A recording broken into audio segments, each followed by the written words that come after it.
Hello साथियों, स्वागत है आपका कंपटीशन वाला यूट्यूब चैनल पर। आज हम लोग पॉलिटी का भाग नंबर 3 देखेंगे, जिसमें अनुच्छेद 12 से लेकर के 35 तक दिया जाता है, जिसमें मौलिक अधिकार शामिल होते हैं।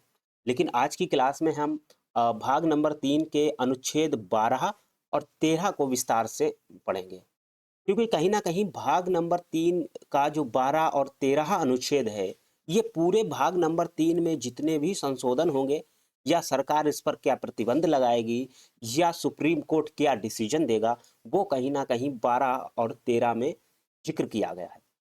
तो जितने भी विवाद हुए हैं, वो सब 12 और 13 को लेकर के विवाद हुए हैं, उसको देखेंगे। तो क्या है राज्य और कैसे बचेंगे आपके अधिकार, ये हमारी आज वीडियो का टाइटल रहने वाला है।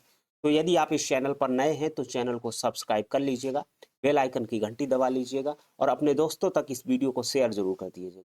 तो यदि आप स्टूडेंट हैं या फिर आप नॉर्मल पर्सन हैं, तो भी आप इस क्लास को ज़रूर देखिएगा, क्योंकि हमारा भारतीय संविधान में जो भाग 3 में 12 और 13 अनुच्छेद है, वो हमें क्या बताता है।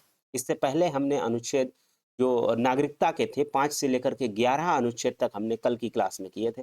नहीं देखा है वीडियो तो इसी चैनल पर पड़ा हुआ है, आप जा करके उसको जरूर देखिएगा।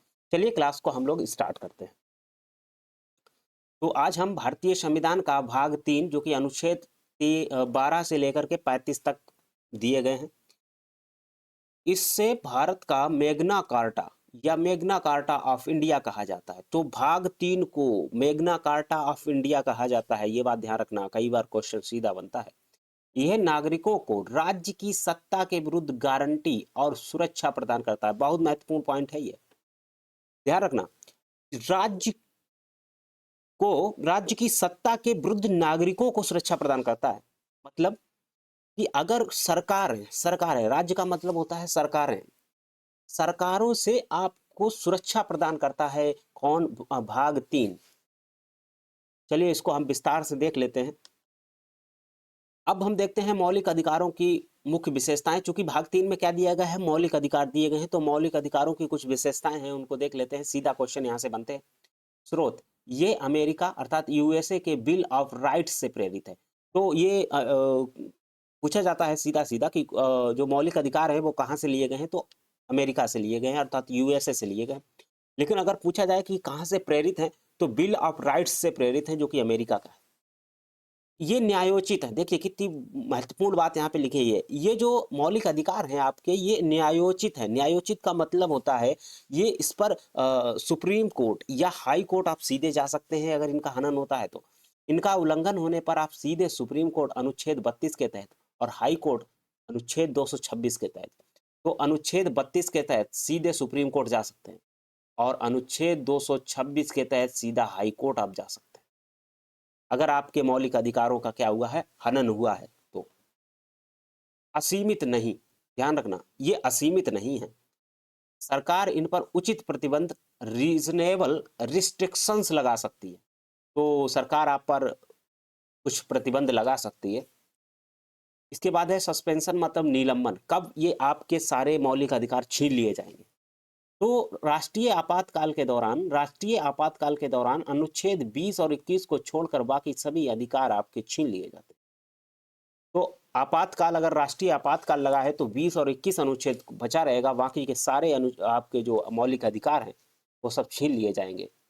तो ये असीमित नहीं है, ये बात ध्यान रखना। ये कुछ आप टेबल देख लीजिएगा, जिसमें हमारे अनुच्छेद 14 से 18 तक दिए गए हैं, समानता का अधिकार दिया गया है। उसके बाद 19 से लेकर के 22 तक स्वतंत्रता का अधिकार दिया गया है। उसके बाद 23 से लेकर के 24 तक हमारा शोषण के विरुद्ध अधिकार दिया गया है कि सरकार हमारा शोषण नहीं कर सकती है। उसके बाद धार्मिक स्वतंत्रता, अनुच्छेद 25 से लेकर 28 तक हमें धार्मिक स्वतंत्रता की आज़ादी है। उसके बाद सांस्कृतिक और शिक्षा, तो 29 से लेकर के 30 तक हमारी सांस्कृतिक शिक्षा हम ले सकते हैं, अधिकार है ये हमारा। संवैधानिक उपचारों का अधिकार, अनुच्छेद 32, ये बहुत महत्वपूर्ण है। हम एक एक इस अधिकार को विस्तार से कवर करेंगे। जैसा ये 5 अधिकार है तो मैं इस पे 5 पे अलग से वीडियो लाऊंगा। तो आज की क्लास में हम 12 और 13 अनुच्छेद को देखेंगे, जो कहीं ना कहीं बेस है इन सारे चीज़ों को समझने के लिए। तो अनुच्छेद 12 और 13 को समझना बहुत ही जरूरी है, क्योंकि ये मौलिक अधिकारों का आधार तैयार करती है। ध्यान रखना, ये आधार तैयार करते हैं 12 और 13 अनुच्छेद। अनुच्छेद 12 बताता है कि ये अधिकार किसके खिलाफ मिलेगा, अब आपको पता है मौलिक अधिकार हैं हमारे, हमें सुरक्षा प्रदान करती है, लेकिन किसके खिलाफ सुरक्षा प्रदान करती है, ये अनुच्छेद हमें 12 बता रहा है। अनुच्छेद 13 बताता है कि अधिकारों की रक्षा कैसे होगी, किससे होगी 12 बताएगा, कैसे होगी ये हमारे 13 बताएगा। तो आज हम 12 और 13 को विस्तार से समझते हैं, इसके कितने विवाद थे उनको भी समझेंगे। अनुच्छेद 12, तो अनुच्छेद 12 को हम विस्तार से समझते हैं। अनुच्छेद 12 राज्य की परिभाषा देता है, डेफिनेशन ऑफ स्टेट्स, राज्य की परिभाषा देता है कि राज्य क्या है, क्योंकि मौलिक अधिकार राज्य के विरुद्ध हमें शिक्षा प्रदान करते हैं, तो हमें पता होना चाहिए कि आखिर राज्य किसको कहेंगे, है ना। तो मौलिक अधिकार हमें राज्य के खिलाफ सुरक्षा देते हैं। संविधान में राज्य किसे माना जाएगा, तो संविधान में राज्य किसे माना गया है, इसके बारे में देखिए क्या लिखा हुआ है, सरकार और संसद। राज्य किसे मानेंगे, सरकार और संसद आपका राज्य है, भारत सरकार जिसे कार्यपालिका, और संसद लोकसभा और राज्यसभा। तो भारत सरकार की जितनी भी कार्यपालिका है, लोकसभा है, राज्यसभा है, वो सब किसके अंतर्गत आएगी, राज्य के अंतर्गत आएगी। राज्य सरकार और विधानमंडल, जो राज्य की सरकारें होती हैं और विधानमंडल होते हैं, वहाँ की सरकारें और विधानमंडल, विधान परिषद आपके राज्य के अंतर्गत आएंगे। स्थानीय प्राधिकरण, लोकल अथॉरिटीज आपकी इसके अंतर्गत आएगी, जैसे नगर पालिका, पंचायतें, जिला बोर्ड आदि आपके क्या हैं, राज्य के अंतर्गत आएंगे। वैधानिक या गैर वैधानिक प्राधिकरण, तो कुछ वैधानिक और कुछ गैर वैधानिक प्राधिकरण भी होती हैं, जैसे आपकी LIC, ONGC, सैल और गैल, इस तरीके से जितने भी PSUs हैं, ये सब आपके कैसे हैं, राज्य के अंतर्गत आएंगे। या फिर आप ऐसे कह सकते हैं कि वे निजी संस्थाएं जो राज्य के एजेंट के रूप में कार्य करती हैं। एक बात ध्यान रखना कि अगर वे सभी संस्थाएं जो कि राज्य के एजेंट के रूप में कार्य करती हैं, तो वो भी आपकी राज्य कहलाएंगी। यहाँ पे देखिए एक बात बहुत महत्वपूर्ण लिखी है, सुप्रीम कोर्ट के अनुसार, सुप्रीम कोर्ट ने देखिए राज्य किसको बताया है, यदि कोई संस्थान सरकारी कार्य कर रही है या उसे सरकार ने वित्तीय सहायता मिल रही है, तो अनुच्छेद 12 के तहत राज्य मानी जाएगी। स्पष्ट कर दिया सुप्रीम कोर्ट ने कि राज्य किसको कहेंगे। मान लिया कोई भी चीज सरकारी है, जैसे आपका प्राइमरी स्कूल है, आपका जूनियर स्कूल है, आपका डिग्री कॉलेज है, आपकी यूनिवर्सिटीज है, आप DM ऑफिस जाते हैं, आप कचहरी जाते हैं, आप स्वास्थ्य विभाग में एक सरकारी हॉस्पिटल जाते हैं, ये सब किसके हिस्सा है, राज्य है।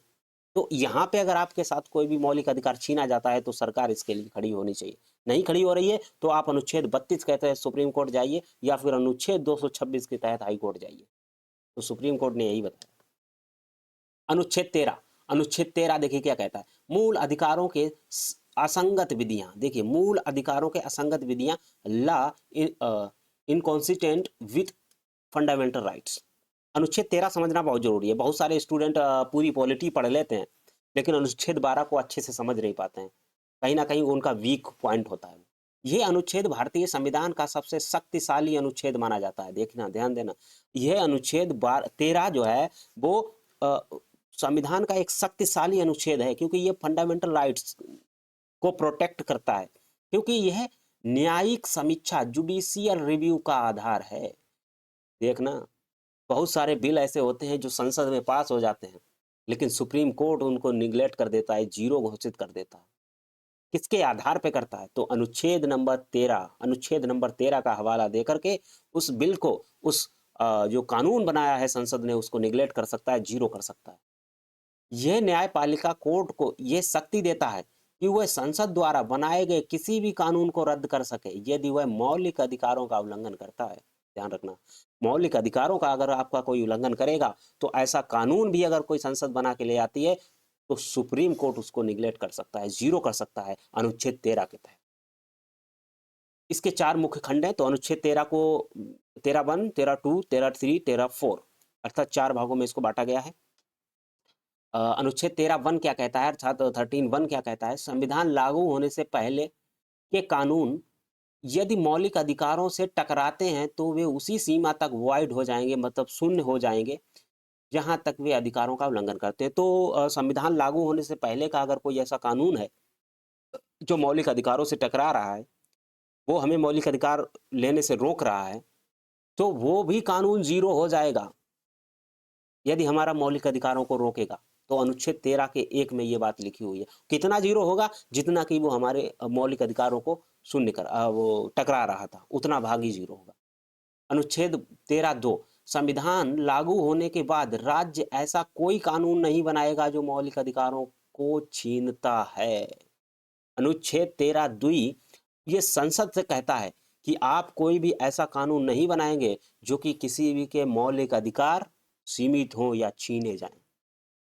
अनुच्छेद 13(3) विधि ला क्या है? यह विधि का मतलब केवल संसद के कानून नहीं बल्कि इसमें शामिल है अध्यादेश, आदेश, उपनियम, नियम, विनियमन और रूढ़ि प्रथाएं। कानून को बल प्राप्त होता है, ऐसी प्रथाएं जिससे कानून का बल प्राप्त है।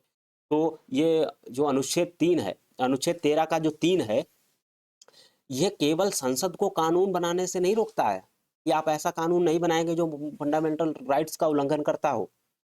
अध्यादेश, कभी कभी सरकार जल्दी में राष्ट्रपति जी से अध्यादेश पारित करवा लेती है, उसको भी जीरो घोषित किया जा सकता है अगर आप फंडामेंटल राइट्स का उल्लंघन करेंगे तो।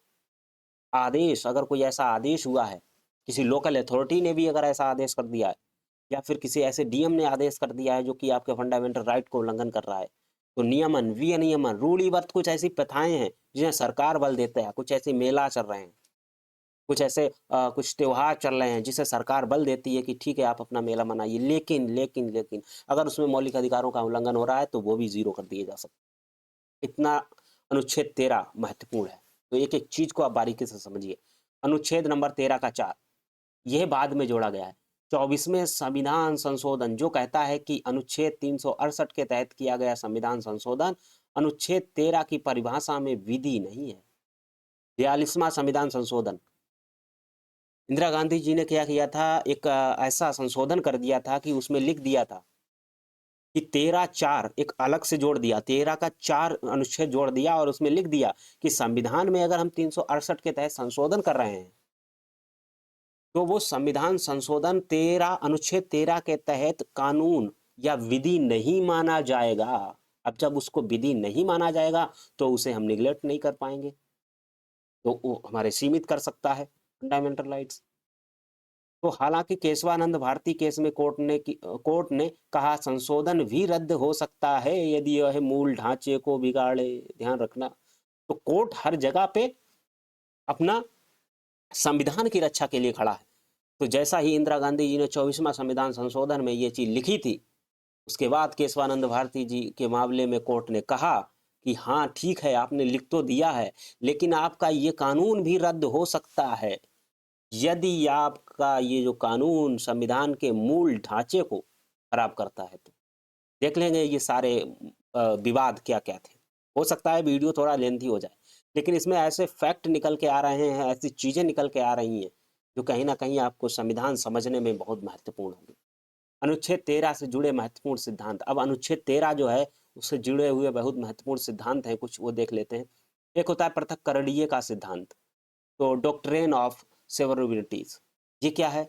यदि किसी कानून का एक हिस्सा मौलिक अधिकारों का उल्लंघन करता है, यदि कोई कानून का एक हिस्सा मौलिक अधिकारों का उल्लंघन करता है तो बाकी हिस्सा सही है तो केवल गलत हिस्से को काटा जाएगा। तो ये पृथक्करणीय का सिद्धांत दिया था, डॉक्ट्रिन का सिद्धांत दिया था। क्या कि अगर कोई कानून ऐसा बना दिया है जो कि मौलिक अधिकारों को सीमित कर रहा है या खत्म कर रहा है तो उतना ही भाग उसका काट दो, बाकी का कानून बना रहने दो, कोई दिक्कत नहीं। आच्छादन का सिद्धांत, डॉक्ट्रिन का सिद्धांत क्या है इसमें? Doctrine of ellipse. इलिप्स में क्या होता है, यदि कोई पुराना कानून मौलिक अधिकारों के कारण दब गया है तो वह खत्म नहीं होता है बल्कि सुप्त अवस्था में चला जाता है। यदि भविष्य में संविधान बदला जाए तो वह फिर से जीवित हो सकता है। देखना, यदि कोई पुराना कानून मौलिक अधिकारों के कारण दब गया है, मौलिक अधिकार आने से वो ऐसा पुराना कानून था जो संविधान लागू होने से पहले था, वो दब गया है, तो याद रखना वो कानून भी उभर सकता है। कब? यदि संविधान खत्म हो जाए तब। तो इतना बड़ा ये संविधान का ये अनुच्छेद 13 है। अनुच्छेद 13 में ये कहा जाता है, आच्छादन का सिद्धांत है, ये कह रहा है कि ऐसा कोई कानून अगर संविधान लागू होने से पहले था वो भी निगलेक्ट है जब तक संविधान जीवित है। संविधान जिस दिन खत्म होगा उस दिन वो अपना कानून आप लागू कर लीजिएगा, कोई दिक्कत नहीं। ये है। चलिए अब कुछ विवाद हम लोग देख लेते हैं जो अनुच्छेद 13 से जुड़े हुए हैं, बहुत ज्यादा परीक्षाओं में पूछे जाते हैं। विवाद की जड़ क्या है? क्या संसद मौलिक अधिकारों को बदल सकती है? पहला प्रश्न। संविधान लागू होने के बाद एक बड़ा सवाल उठा, क्या अनुच्छेद 368 के तहत संसद संविधान में संशोधन करके मौलिक अधिकारों को छीन सकती है? ये विवाद का प्रश्न है। तो पहला जो विवाद जाता है वो शंकरी प्रसाद केस है, 1951 में ही चला जाता है। 50 में लागू होता है, 1951 में एक शंकरी प्रसाद का केस पहुंचता है। सुप्रीम कोर्ट ने कहा कि संसद मौलिक अधिकारों को बदल सकती है। तो सुप्रीम कोर्ट ने उस समय कहा था कि संसद जो है वो मौलिक अधिकारों को भी बदल सकती है, क्योंकि उस समय सरकार जो थी तो वो मेजोरिटी में थी। मेजोरिटी माने फुल बहुमत में थी, और उस समय जो प्रधानमंत्री थे पंडित जवाहरलाल नेहरू जी, और बहुत बड़ी बड़ी हस्ती थी। तो उस समय सुप्रीम कोर्ट को इतना ज़्यादा दखलंदाजी करना उचित नहीं समझा, और कहा कि ठीक है, अब इन लोगों ने, महापुरुष लोगों ने जो संविधान बनाया है, अगर वही लोग उसमें कुछ थोड़ा बहुत संशोधन करेंगे तो हो सकता है जनता की भलाई के लिए ही करेंगे। तो सुप्रीम कोर्ट ने ऐसा समझते हुए, मुझे लग रहा है कि उनको इजाज़त दे दी कि ठीक है, आप मौलिक अधिकारों को भी बदल सकते हैं। शंकरी प्रसाद केस में 1951 में। आगे क्या होता है, फिर गोलकनाथ केस आता है 1967 में। अब गोलकनाथ केस 1967, सुप्रीम कोर्ट ने अपना फैसला बदल दिया। अब देखिए सरकार क्या हो रही थी, सरकार एक पक्ष में झुक रही थी, या फिर लोगों को मौलिक अधिकार सीमित कर रही थी। तो अब क्या हुआ, कोर्ट ने कहा कि मौलिक अधिकार अलौकिक हैं और संसद इन्हें अनुच्छेद 368 का उपयोग करके ही नहीं छीन सकती।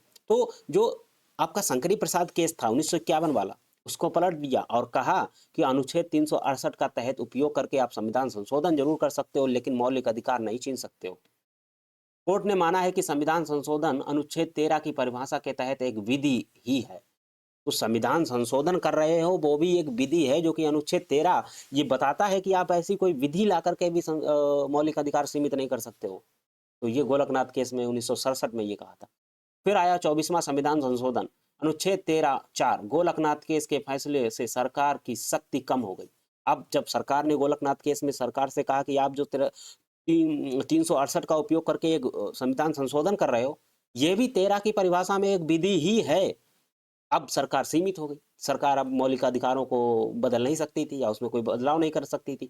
तो 24वां संविधान संशोधन 1971 में किया। किसने किया? इसे पलटने के लिए तत्कालीन प्रधानमंत्री इंदिरा गांधी सरकार ने 24वां संविधान संशोधन पेश किया और अनुच्छेद 13 में एक नया खंड 13(4) जोड़ दिया। तो 24वां संविधान संशोधन 1971 में माननीय इंदिरा गांधी जी ने इसमें संशोधन किया था। क्या लिखा था इसमें? क्या लिखा है? अनुच्छेद 368 के तहत किया गया कोई भी संविधान संशोधन अनुच्छेद 13 के उद्देश्य के लिए विधि नहीं माना जाएगा। तो उसमें 13(4) जोड़ दिया। अब जब 13(4) जोड़ा तो हुआ क्या कि उसमें उन्होंने लिख दिया कि अगर हम 368 का उपयोग करके कोई संविधान संशोधन कर रहे हैं तो वो 13 के तहत कोई विधि नहीं माना जाएगा। ये बात उसमें लिख दी। अब जब ये बात लिख दी तो अब वो कुछ भी कर सकते थे 368 का उपयोग करके। देखिए क्या हुआ, इसका सीधा मतलब क्या था, सरकार ने यह कानून बना दिया था कि संसद संविधान का कोई भी बदलाव करे उसके अनुच्छेद 13 के आधार पर कोर्ट में चुनौती नहीं दी जा सकती, क्योंकि 13(4) में ये लिख दिया था कि जो विधि है, जो हमने संशोधन किया है, वो एक विधि नहीं है। अच्छा, विधि नहीं है तो आप उसको चैलेंज नहीं कर सकते हो 13 के अनुसार।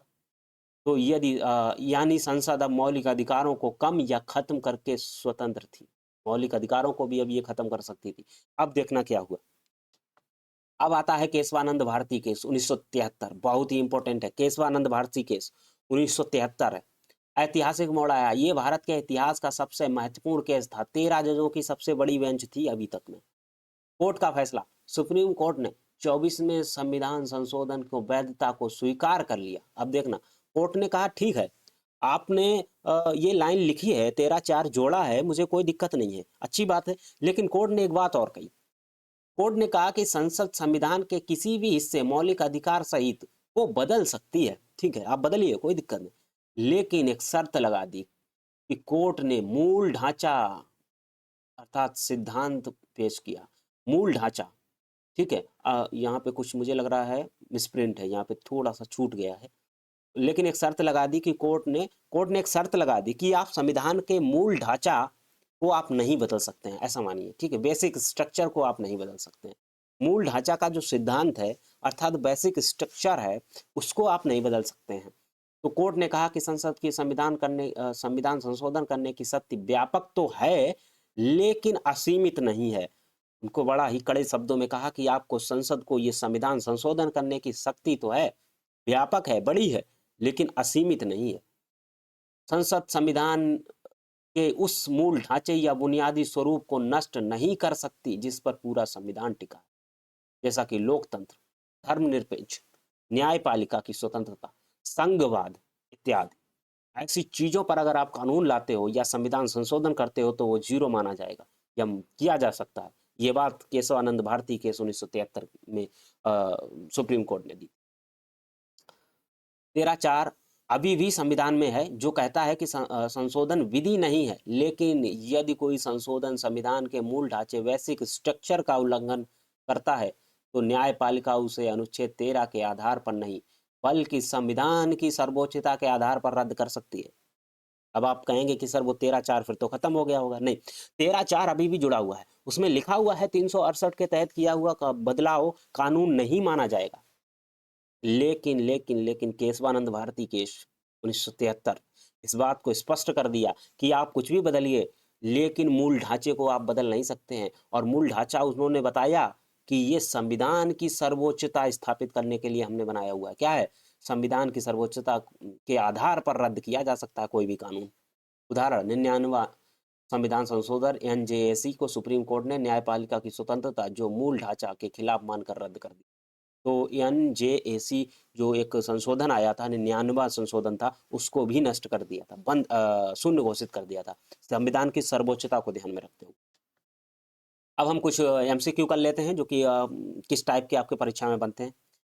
इस मामले में सर्वोच्च न्यायालय ने यह व्यवस्था दी कि संसद संविधान के मूल ढांचे में परिवर्तन नहीं कर सकती। अभी हम लोगों ने पढ़ा क्या गोलकनाथ केस? नहीं, गोलकनाथ केस में तो ये कह दिया था कि आप ठीक है आप कर दीजिए, कोई दिक्कत नहीं। बेरूबरी संघ नहीं, ऐसा कुछ नहीं था। Keshavananda Bharati option number C आपका सही जवाब होगा। चलिए आगे बढ़ते हैं। भारतीय संविधान का कौन सा अनुच्छेद न्यायिक समीक्षा जुडिशियल रिव्यू को शक्ति प्रदान करता है? तो आपको पता होना चाहिए, जुडिशियल रिव्यू के लिए अनुच्छेद 13 बताता है। अनुच्छेद 13। अनुच्छेद 12 आपको राज्य की परिभाषा बताता है, अनुच्छेद 13 आपका जुडिशियल रिव्यू बताता है। आगे बढ़ते हैं। अनुच्छेद 12 के तहत राज्य की परिभाषा में कौन शामिल नहीं है? तो अनुच्छेद 12 के तहत राज्य की परिभाषा में कौन शामिल नहीं है? एलआईसी, एलआईसी तो शामिल था। पंचायतें बिल्कुल शामिल थी। Delhi metro, Delhi metro public sector के लिए यूनिट है तो इसमें भी सरकारी है, तो इसमें भी आपका क्या है, ये स्टेट के अंतर्गत आएगी, राज्य है ये। निजी स्कूल जो पूर्णतः निजी वित्त पोषित हो, देखना ध्यान रखना, आप निजी वित्त पोषित पूर्णतः निजी हैं तो भी आप में ये राज्य के अंतर्गत नहीं आएगा, तो आपका ऑप्शन नंबर डी है। जो संस्थाएं सरकार से जुड़ी नहीं है वे सीधे तौर पर राज्य नहीं है, तो वे सीधे तौर पर राज्य नहीं है, ये बात ध्यान रखना। तो ये आपके कुछ एमसीक्यू प्रश्न थे और आज हम लोगों ने भाग 3 के अनुच्छेद 12 और 13 को विस्तार से समझा, जिसमें हमने 12 अनुच्छेद को देखा कि हम राज्य किसको कहेंगे। अनुच्छेद 13 में हमने ये देखा कि हमें सरकार से कैसे बचना है, हमारे पास क्या अधिकार है, सुप्रीम कोर्ट के पास क्या अधिकार है, संसद अगर कानून बनाएगी तो उसको जीरो कैसे सुप्रीम कोर्ट कर सकता है। उन सारी बातों पर आज हमने चर्चा की है। तो यदि आज का वीडियो अगर आपको पसंद आता है और सारी जानकारी अगर आपको अच्छी लगती है तो निश्चित रूप से आप हमें एक लाइक दे सकते हैं और अपने दोस्तों तक इस वीडियो को शेयर जरूर कर सकते हैं। और वीडियो अगर आपने चैनल को अभी तक आपने अगर सब्सक्राइब नहीं किया है तो कर लीजिएगा। मैं ऐसे ही टॉपिक्स लाता रहता हूँ, आपके जीवन से जुड़े भी होते हैं, आपकी परीक्षा से भी जुड़े हुए होते हैं। चलिए मिलते हैं फिर ऐसी ही किसी जानकारी के साथ, तब तक के लिए देखते रहिए कंपटीशन वाला YouTube channel. Thank you very much.